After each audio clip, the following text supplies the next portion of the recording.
Le buzz de l'été, Guy Bironbaum, bonjour Guy. Bonjour Aymeric. Ce matin, une élue suisse fait le buzz. Elle a décidé de raconter son cancer de manière transparente sur son site internet.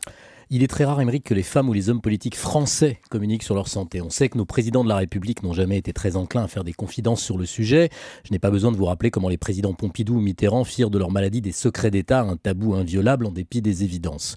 Nos élus suivent généralement ces exemples en invoquant le respect de leur vie privée. Ce n'est pas le choix qu'a effectué une conseillère nationale suisse assez connue, âgée de 46 ans, Edith Graf-Lichter. Elle a décidé d'utiliser Internet pour informer ses lecteurs et ses électeurs qu'elle est malade. Et elle l'a fait de manière très directe. Oui, l'élu suisse raconte sa maladie au quotidien depuis le 13 juillet sur son site internet, habituellement dédié aux informations politiques. Elle y a révélé son hospitalisation après la découverte d'une tumeur maligne à un sein, tumeur dont elle a dû être opérée. Je vais probablement commencer une chimiothérapie, je vais fortement y associer la médecine complémentaire, écrit-elle. Et le lundi 19 juillet, dans ce qui est pour le moment son dernier billet publié, elle ajoutait « Je vais continuer de me reposer à la maison ces prochains jours, les résultats des examens tomberont cette semaine déjà ». Alors comment justifie-t-elle cette initiative ? Avec une démarche en 3 points. D'abord, elle veut faire savoir à tous qu'elle va bien. Ensuite, elle affirme ressentir un devoir de transparence vis-à-vis des citoyens. Enfin, et ce n'est pas le moindre de ses arguments, elle veut donner du courage aux milliers de femmes anonymes touchées comme elle, par un cancer du sein. Alors on a vu que cette transparence n'est pas habituelle chez les politiques français. Qu'en est-il en Suisse ? L'an dernier, une conseillère d'État zurichoise a elle aussi révélé son cancer du sein. Du coup, une conseillère vert libérale a elle aussi annoncé sa maladie.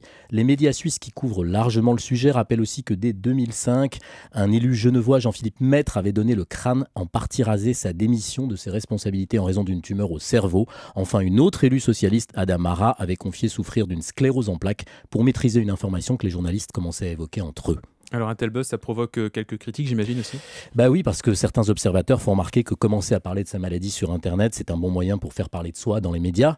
L'élu atteinte par la maladie balaye ses remarques. Sur mon site, j'ai toujours fait participer la population à mon activité et je me réjouis qu'elle partage aussi cela avec moi. Je trouve, comme elle, que ces critiques déplacées montrent une grande méconnaissance de la modification des rapports sociaux que provoque Internet, Aymeric. Les élus qui bloguent, les politiques qui s'adressent au quotidien à leurs concitoyens sur leur site Internet ou sur les réseaux sociaux ont une relation de proximité, un lien très fort avec leurs électeurs. Ces politiques qu'on peut appeler des élus 2.0 ont fait le pari de la transparence sur le net et ils partagent une forme d'intimité, que les nouvelles, politiques ou plus personnelles, soient bonnes ou mauvaises. Il faudra bien qu'un jour, une majorité des élus français finissent par comprendre, accepter et suivre cette évolution.